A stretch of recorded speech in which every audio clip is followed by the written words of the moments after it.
ఒక్కసారి కళ్ళు మూసుకొని ఈ ప్రభువు మీ జీవితంలో చేసినటువంటి కార్యాలని జ్ఞాపకం చేసుకోమని నేను మీకు మనవి చేస్తున్నాను.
అందరికీ వందనాలు. 15వ తారీఖు డిసెంబర్ నెల 2024 ఈ రోజున బక్కనపాలెంలో హితవత్సర సహవాసము ఎల్వైఎఫ్ ఫెలోషిప్ వారి క్రిస్మస్ సంఘ క్రిస్మస్ కుటుంబ క్రిస్మస్ జరిగింది.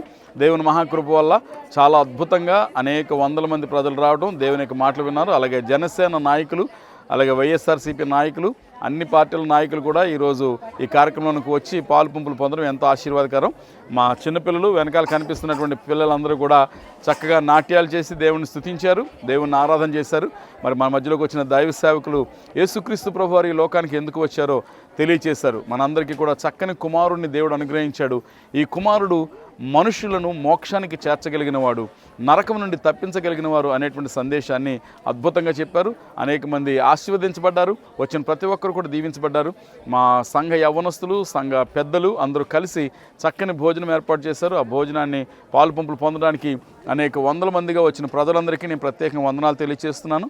అదేవిధంగా మీరందరూ కూడా యేసుక్రీస్తు ప్రభువుని మీ హృదయంలోనికి స్వీకరించి మీ జీవితాలని నరకం నుంచి తప్పించబడి మోక్ష భాగ్యానికి నడిపించుకోవాలని ప్రభుపేట మనవి చేస్తూ ఈ వైజాగ్ టీవీ వారికి కూడా ప్రత్యేకంగా వందనాలు తెలియజేస్తున్నాను. God bless you.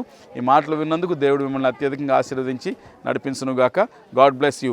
Happy Christmas and a very merry Christmas. God bless you all. అలాగే ఈ క్రిస్మస్ ప్రతి సంవత్సరం కూడా ఇలాగే జరుగుతుంది. అదే మళ్ళీ రేపు 25వ తారీఖున కూడా క్రిస్మస్ సంబరాలు ఇంకా కొంచెం ఎక్కువగానే ఉంటాయి.